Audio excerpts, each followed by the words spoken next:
August 27 വിശുദ്ധ Monica. ഒരമ്മയുടെ കണ്ണുനീർ ഒരു വിശുദ്ധന്റെ വിത്തിനെ 17 വർഷം നനച്ചുകൊണ്ടിരുന്നു. അതെ, വിശുദ്ധ മോനിക്കയായിരുന്നു ആ പുണ്യവതിയായ അമ്മ. വേദപാരംഗതനായ വിശുദ്ധ അഗസ്തീനോസിന്റെ അമ്മ. വടക്കൻ ആഫ്രിക്കയിലെ തഗാസ്തയിൽ 331 വിശുദ്ധ മോനിക്ക ജനിച്ചത്. തൻ്റെ കണ്ണുനീരും പ്രാർത്ഥനകളും വഴി മോനിക്ക മകനായ അഗസ്റ്റിനെ ഒരു വിശുദ്ധനായി തിരുസഭയ്ക്ക് നൽകുകയും അതോടൊപ്പം വിശുദ്ധരുടെ പട്ടികയിൽ തൻ്റെ പേര് എഴുതി ചേർക്കുകയും ചെയ്തു. പാട്രീഷ്യസ് എന്ന വിജാതീയനായിരുന്നു മോനിക്കയെ വിവാഹം ചെയ്തത്. സ്വഭാവ ദൂഷ്യങ്ങൾക്ക് പുറമെ വളരെയേറെ മുൻകോപിയായിരുന്നു അവളുടെ ഭർത്താവ്.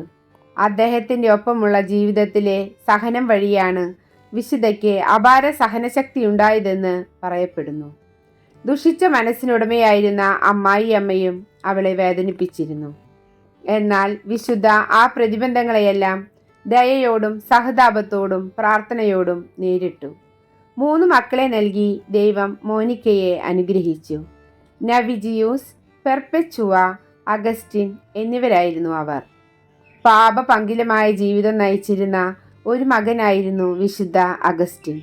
എല്ലാ തരത്തിലുമുള്ള പാപങ്ങളും ധാരാളിത്തവും വഴി തെമ്മാടിയായി ജീവിച്ച ആ മകൻ അമ്മയ്ക്ക് എന്നും തലവേദനയായിരുന്നു. അഗസ്റ്റിന് 19 വയസ്സായപ്പോൾ അവൻ്റെ പിതാവ് മരണപ്പെട്ടു. പ്രാർത്ഥനയും അനുതാപവും വഴി വിശുദ്ധ അപ്പോഴേക്കും അമ്മായിയമ്മയുടെയും ഭർത്താവിൻ്റെയും മാനസാന്തരം നേടിയെടുത്തിരുന്നു. യൗവനത്തിലായിരുന്നു വിശുദ്ധ അഗസ്റ്റിൻ ജ്ഞാനസ്നാനം സ്വീകരിച്ചത്. പാപപങ്കിലമായ അവൻ്റെ ജീവിതം കാരണം മോനിക്ക അവൻ്റെ ജ്ഞാനസ്നാനം നീട്ടിവെച്ചതാക്കാനും സാധ്യതയുണ്ട്. വിശുദ്ധ അഗസ്റ്റിൻ തത്വജ്ഞാനത്തിൽ വളരെ മിടുക്കനായിരുന്നു.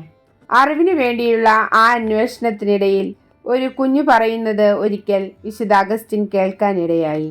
എടുത്തു വായിക്കുക. റോമാക്കാരുടെ ലേഖനം 13-ാം അധ്യായം 14-ാം വാക്യം. ആ ശിശു ഉണ്ണീശു ആണെന്ന് കരുതപ്പെടുന്നു. ആ തിരുവചനം എടുത്ത് വായിച്ച നിമിഷത്തിൽ വിശുദ്ധനെ മാനസാന്തരമുണ്ടായി. അങ്ങനെ അവസാനം അത് സംഭവിച്ചു. ആ അമ്മയുടെ 17 വർഷത്തെ പ്രാർത്ഥനകൾക്കും കണ്ണുനീരിനു മുൻപിൽ സ്വർഗം തുറക്കപ്പെട്ടു. സ്വർണത്താളുകളിൽ എഴുതി ചേർക്കപ്പെട്ട മകന്റെ പേരിനോടുകൂടെ അമ്മയുടെ പേരും എഴുതപ്പെട്ടു. നിങ്ങൾ ഭഗ്നാശരാകരുത്, ഇടവിടാതെ പ്രാർത്ഥിക്കുവിനെന്ന തിരുവെഴുത്ത് അവിടെ പൂർത്തിയായി. തന്നെ വിശുദ്ധ പദവിയിലെത്തിച്ച ആ പുണ്യമാതാവിനെ കുറിച്ച് വിശുദ്ധനായ അഗസ്റ്റിൻ എഴുതിയ ഗ്രന്ഥമാണ് കുംഭസാരം. ഏതൊരു പാപിയെയും മാനസാന്തരത്തിലേക്ക് നയിക്കാൻ പ്രാർത്ഥനകൾക്കും സഹനങ്ങൾക്കും സാധിക്കുമെന്ന് ഞങ്ങൾക്ക് മനസ്സിലാക്കി തന്ന ശാന്തതയുടെ നിറകുടമായ വിശുദ്ധ മോനിക്കയെ ക്ഷമ എന്ന പുണ്യം കൈവരിക്കാൻ ഞങ്ങൾക്ക് വേണ്ടി മാധ്യസ്ഥം അപേക്ഷിക്കണമേ. തൻ്റെ 66-ാമത്തെ വയസ്സിൽ വിശുദ്ധ ഓസ്റ്റയിൽ വെച്ച് നിത്യസമ്മാനത്തിനായി വിളിക്കപ്പെട്ടു. അമേരിക്കയിലെ സാന്താ മോനിക്ക നഗരം വിശുദ്ധയുടെ ബഹുമാനാർത്ഥം നാമകരണം ചെയ്യപ്പെട്ടതാണ്. മക്കളുടെ ദുശ്ശീലങ്ങൾ മൂലം വേദനിക്കുന്ന എല്ലാ അമ്മമാർക്കും വേണ്ടി വിശുദ്ധയെ മാധ്യസ്ഥം അപേക്ഷിച്ച് പ്രാർത്ഥിക്കണമേ.